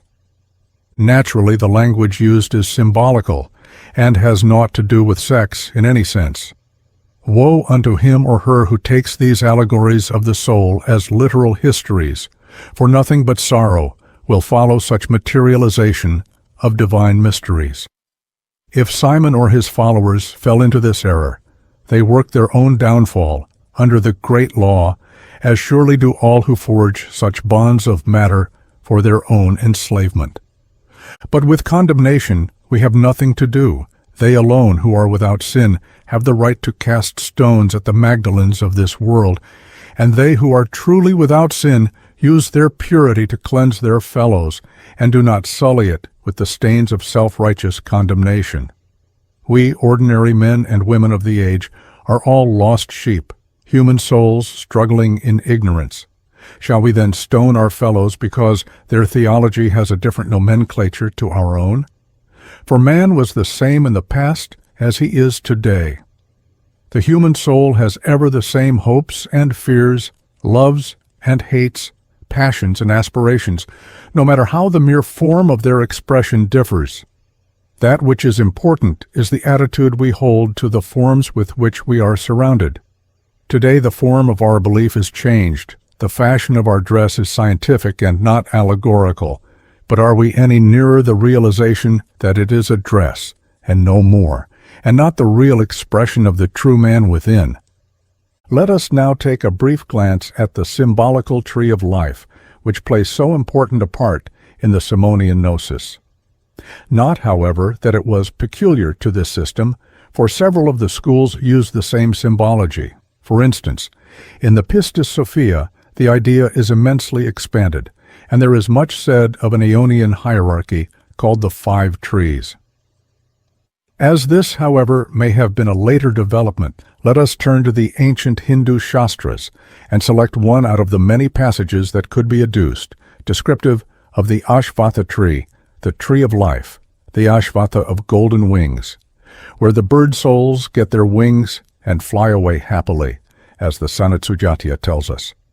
The passage we choose is from the Bhagavad Gita, that marvelous philosophical episode from the Mahabharata, which from internal evidence, and at the very lowest estimate, must be placed at a date anterior to Simon. At the beginning of the 15th Adhyaya, we read, "They say the imperishable Ashvatha is with root above and branches below, of which the sacred hymns are the leaves. Who knows this? He is a knower of knowledge. Upwards and downwards stretch its branches, expanded by the potencies, gunas. The sense objects are its sprouts. Downwards, too, its roots are stretched, constraining to action in the world of men. Here neither its form is comprehended, nor its end, nor beginning, nor its support. Having cut with the firm sword of detachment, sc. non-attachment to the fruit of the action, this Ashvatha, with its overgrown roots, then should he, the disciple, search out that supreme whither they who come never return again, with the thought that now he has come to that primal being whence the evolution of old was emanated. For what is this sword of detachment but another aspect of the fiery sword of Simon, which is turned about to guard the way to the tree of life? This sword is our passions and desires, which now keep us from the golden-leaved tree of life, whence we may find wings to carry us to the Father in heaven. For once we have conquered desire and turned it into spiritual will, it then becomes the sword of knowledge. And the way to the tree of spiritual life being gained, the purified life becomes the wings of the great bird on which we mount, to be carried to its nest, where peace at last is found. The simile of the tree is used in many senses, not the least important of which is that of the heavenly vine of the reincarnating soul, every life of which is a branch. This explains Simon's citation of the Logian so familiar to us in the Gospel, according to Luke. Every tree not bearing good fruit is cut down and cast into the fire. This also explains one of the inner meanings of the wonderful passage in the Gospel, according to John. I am the true vine, and my Father is the husbandman. Every branch in me that beareth not fruit he taketh away, and every branch that beareth fruit he purgeth it, that it may bear more fruit. For only the spiritual fruit of every life is harvested in the storehouse of the divine soul. The rest is shed off to be purified in the fire of earthly existence. Into the correspondence between the world process of nature and that which takes place in the womb of mortal woman, it will not be necessary to enter at length. No doubt Simon taught many other correspondences between the processes of cosmic nature and microcosmic man, but what were the details of this teaching, we can in no way be certain. Simon may have made mistakes in physiology, according to our present knowledge, but with the evidence before us, all we can do is to suspend our judgment. For in the first place, we do not know that he has been correctly reported by his patristic antagonists, and, in the second, we are even yet too ignorant of the process of the nourishment of the fetus to pronounce any ex cathedra statement. In any case, Simon's explanation is more in agreement with modern science than the generality of the fantasies on scientific subjects to which the uninstructed piety of the early fathers so readily lent itself. As to whether the initiated of the ancients did or did not know of the circulation of the blood and the functions of the arterial system, we must remain in doubt, for both their well-known method of concealing their knowledge and also the absence of texts which may yet be discovered by the industry of modern exploration teach us to hold our judgment in suspense. Again, seeing the importance which the symbolical tree played in the Simonian system, it may be that there was an esoteric teaching in the school which pointed out correspondences in the human body for mystical purposes, as has been the custom for long ages in India in the science of yoga. In the human body are at least two trees, the nervous and vascular systems. The former has its root above in the cerebrum, the latter has its roots in the heart. Along the trunks and branches run currents of nervous ether and life, respectively, and the science of yoga teaches its disciples to use both of these forces for mystical purposes. It is highly probable also that the Gnostics taught the same processes to their pupils, as we know for a fact that the Neoplatonists inculcated like practices. From these considerations, then, it may be supposed that Simon was not so ignorant of the real laws of the circulation of the blood as might otherwise be imagined. And as to the nourishment of the embryo, modern authorities are at loggerheads, the majority, however, inclining to the opinion of Simon that the fetus is nourished through the umbilical cord.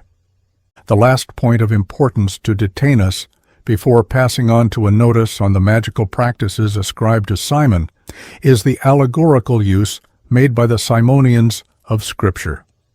Here again we have little to do with the details reported, but only with the idea.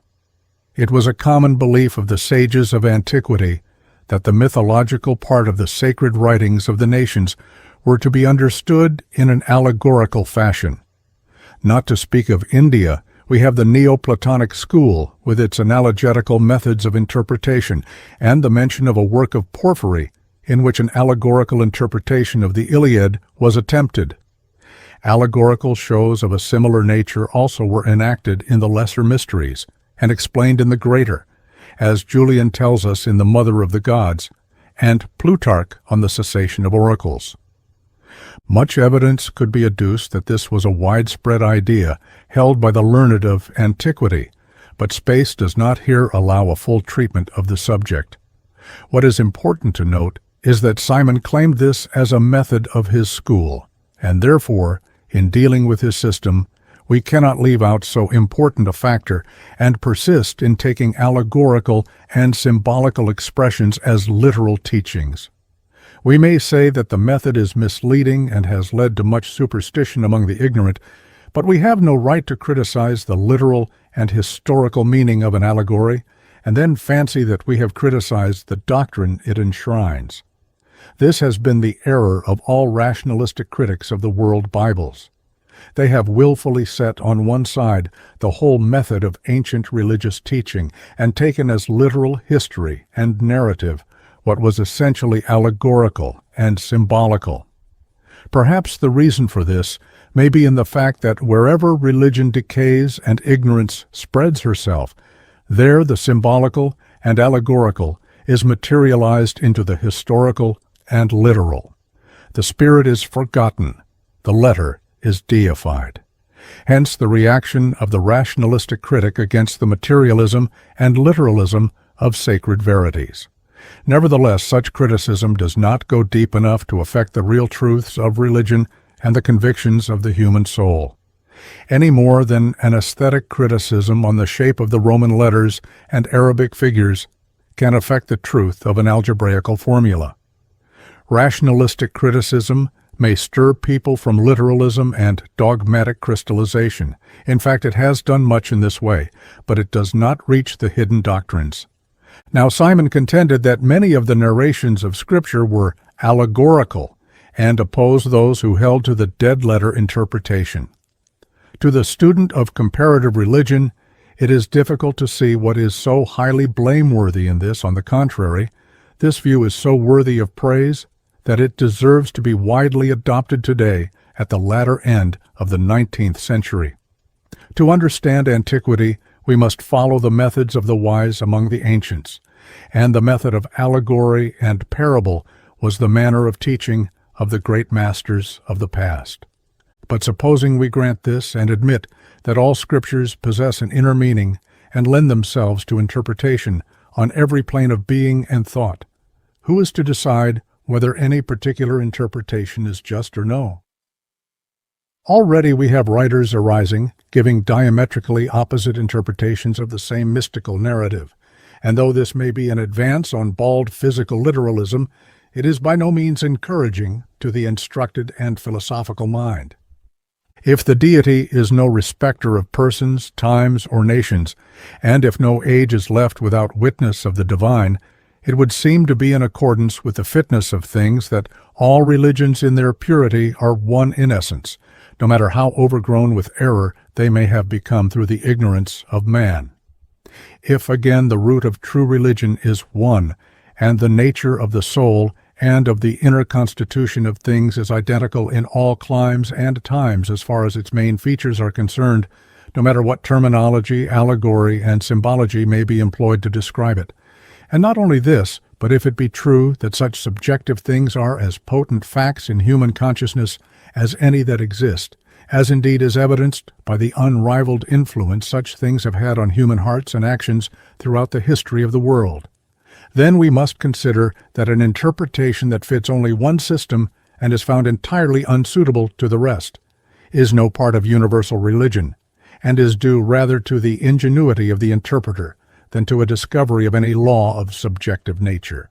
The method of comparative religion alone can give us any certainty of correct interpretation, and a refusal to institute such a comparison should invalidate the reliability of all such inquiries.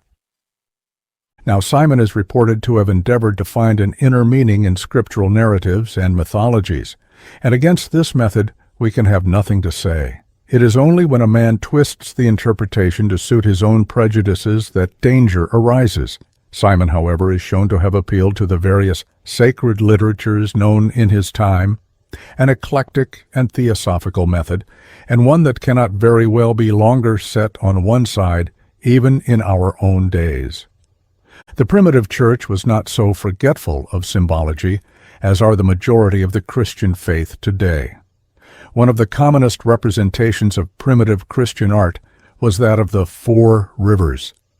As the Reverend Professor Cheetham tells us, we find it repeated over and over again in the catacombs, either in frescoes or in the sculptured ornaments of sarcophagi, and sometimes on the bottoms of glass cups which have been discovered therein. The interpretations given by the early divines were many and various. In nearly every case, however, it was an interpretation which applied to the Christian system alone and accentuated external differences. Little attempt was made to find an interpretation in nature, either objective or subjective, or in man. Simon, at any rate, made the attempt, an effort to broaden out into a universal system applying to all men at all times. This is also the real spirit of pure Christianity, which is so often overclouded by theological partisanship. A true interpretation must stand the test of not only religious aspiration, but also philosophical thought and scientific observation.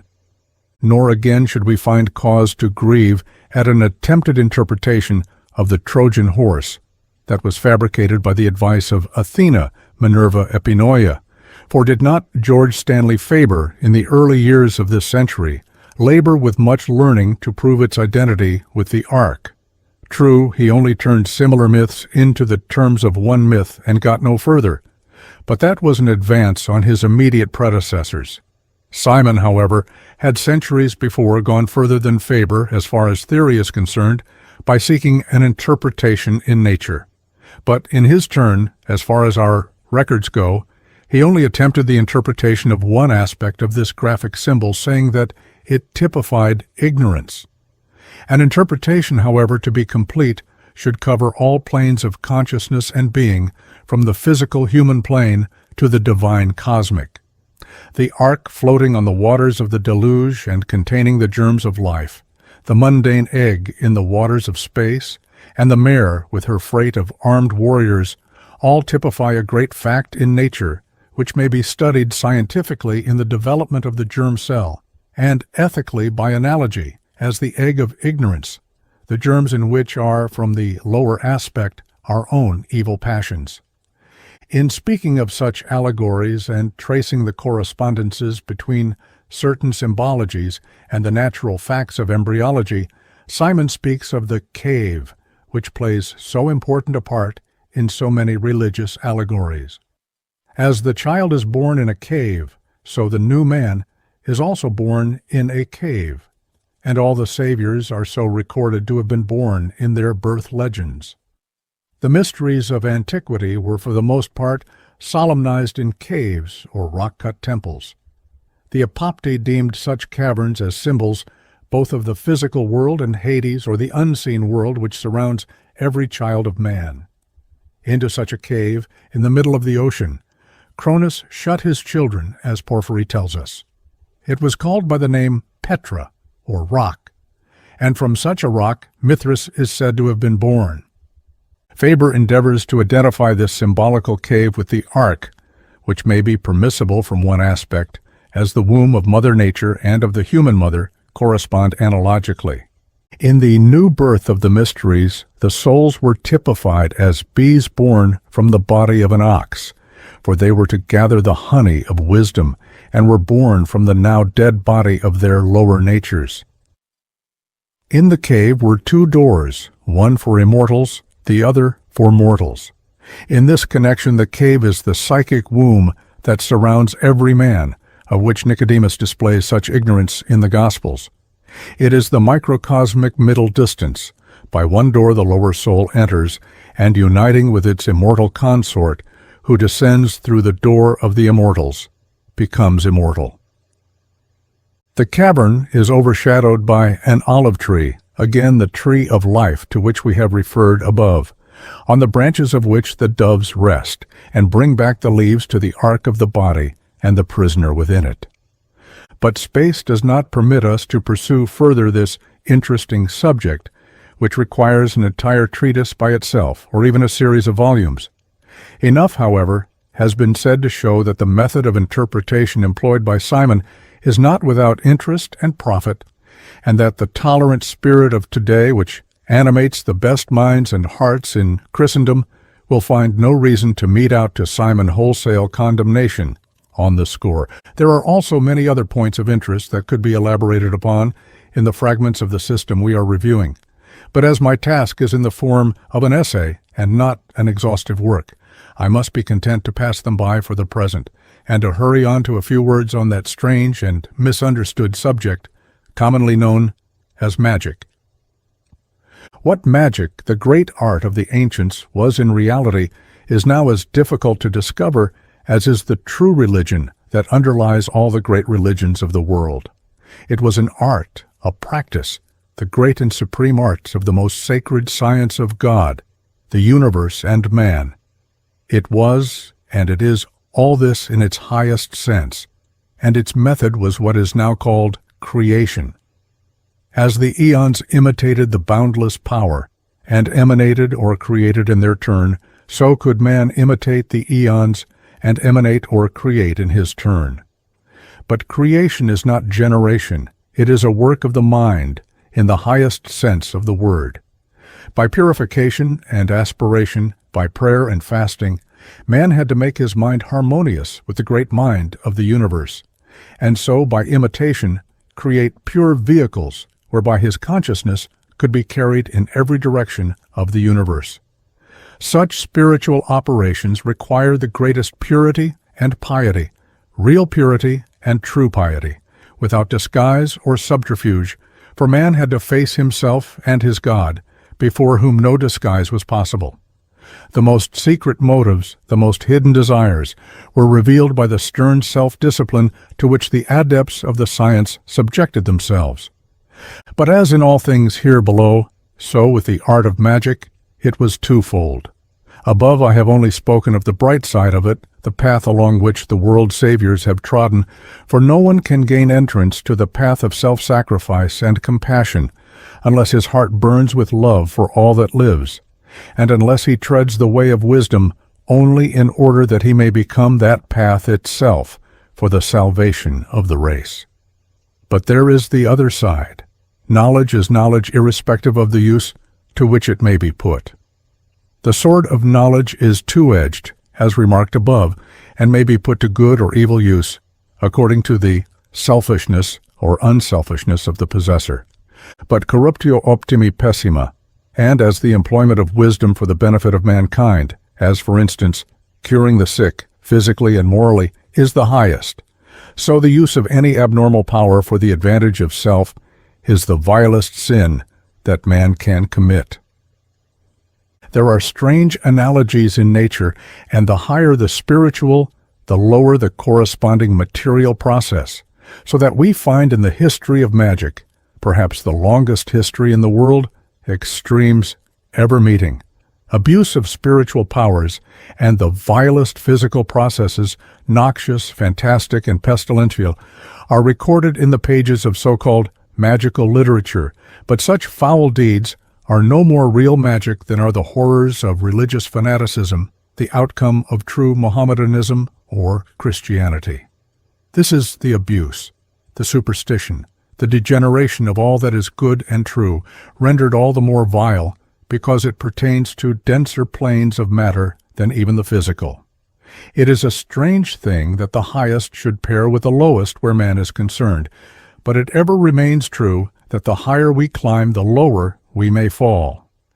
Man is much the same in nature at all times, and though the art was practiced in its purity by the great world teachers and their immediate followers, whether we call it by the name magic or no, it ever fell into abuse and degeneracy owing to the ingrained ignorance and selfishness of man.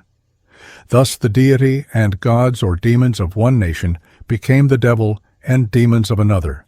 The names were changed, the facts remained the same.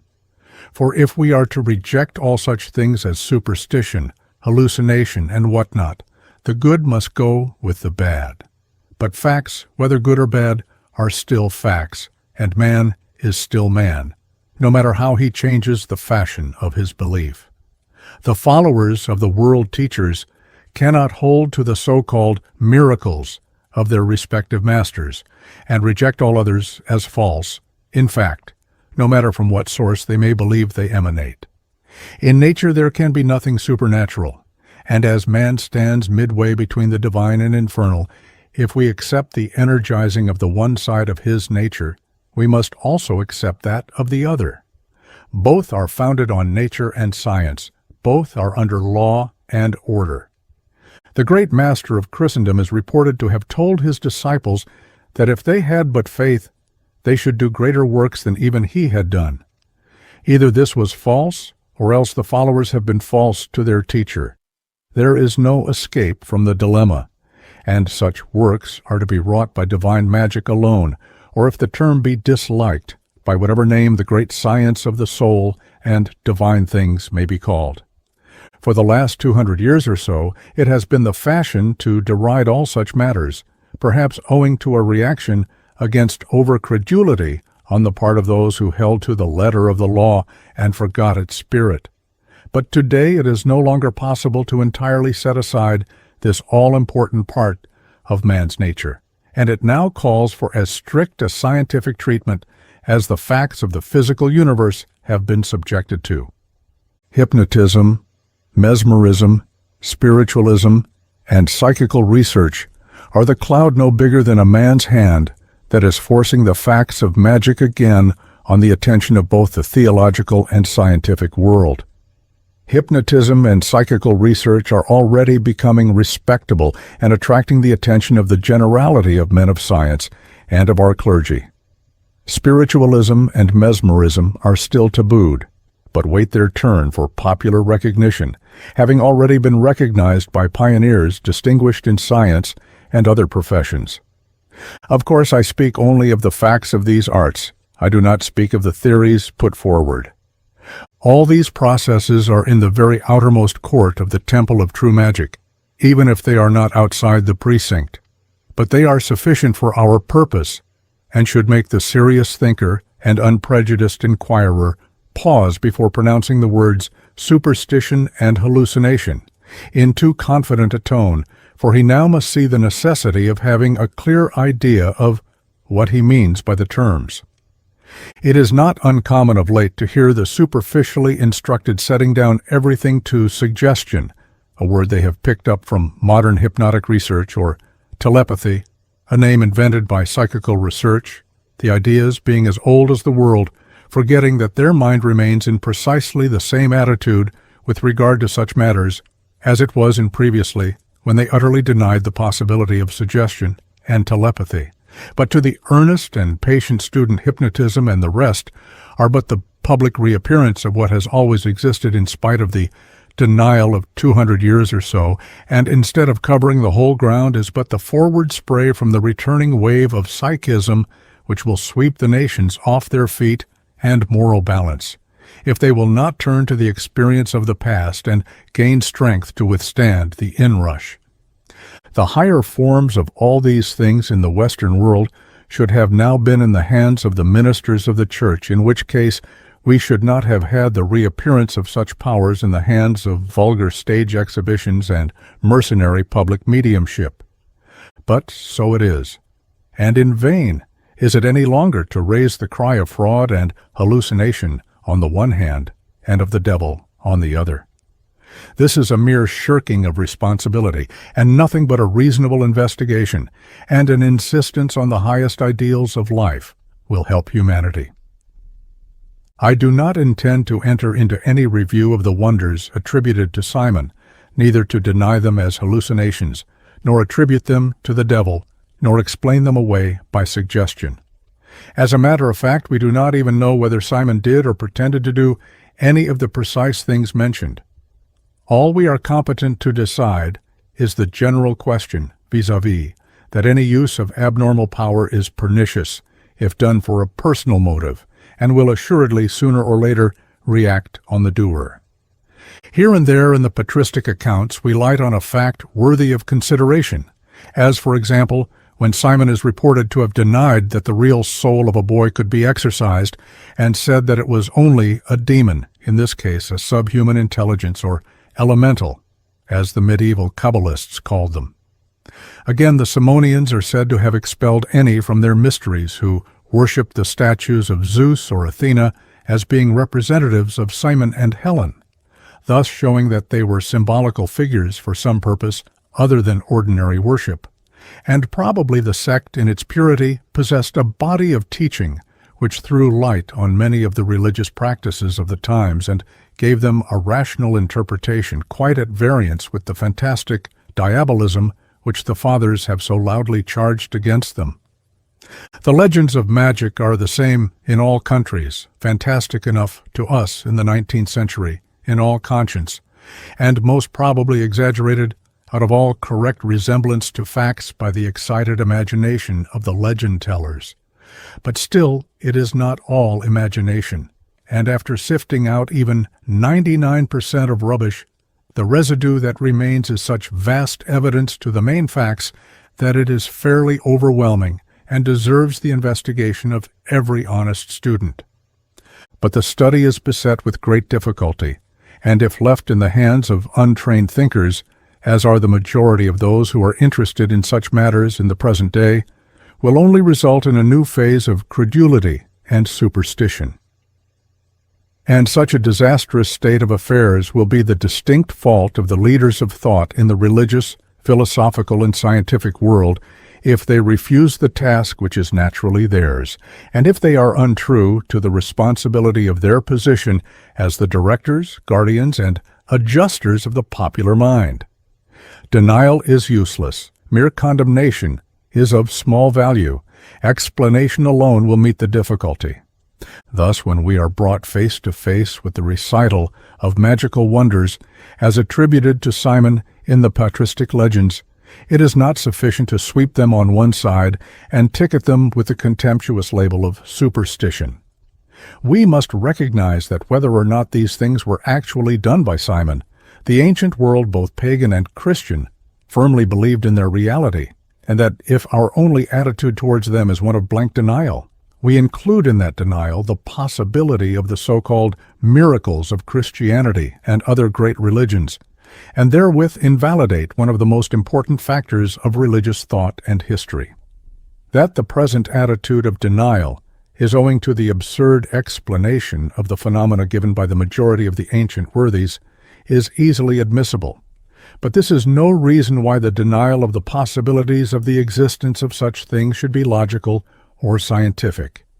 As to the wonders ascribed to Simon, though extraordinary, they are puerile compared to the ideals of the truly religious mind, and if Simon used such marvels as proofs of the truth of his doctrine, he unduly took advantage of the ignorance of the populace and was untrue to his better nature.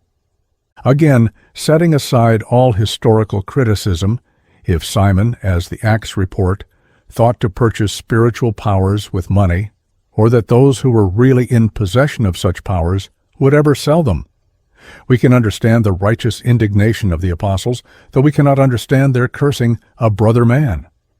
The view of the Christian writer on this point is a true one, but the dogma that every operation which is not done in the name of the particular master of Christendom is of the devil, or to avoid personifications is evil, can hardly find favor with those who believe in the brotherhood of the whole race and that deity is one, no matter under what form worshipped.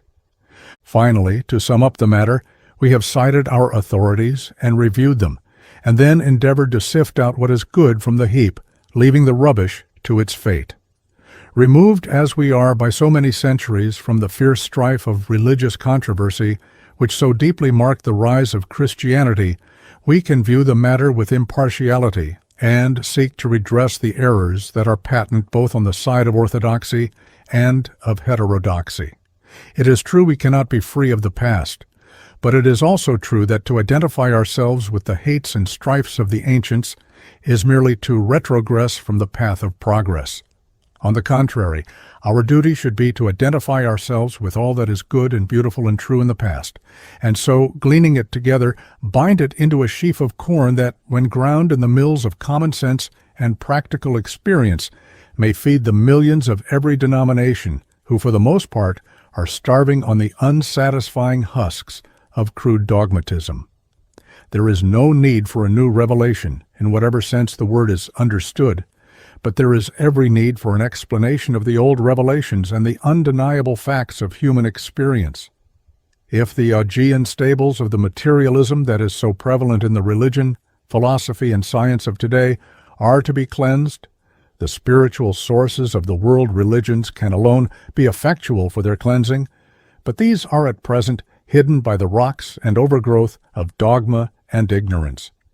And this overgrowth can only be removed by explanation and investigation, and each who works at the task is, consciously or unconsciously, in the train of the Hercules who is pioneering the future of humanity.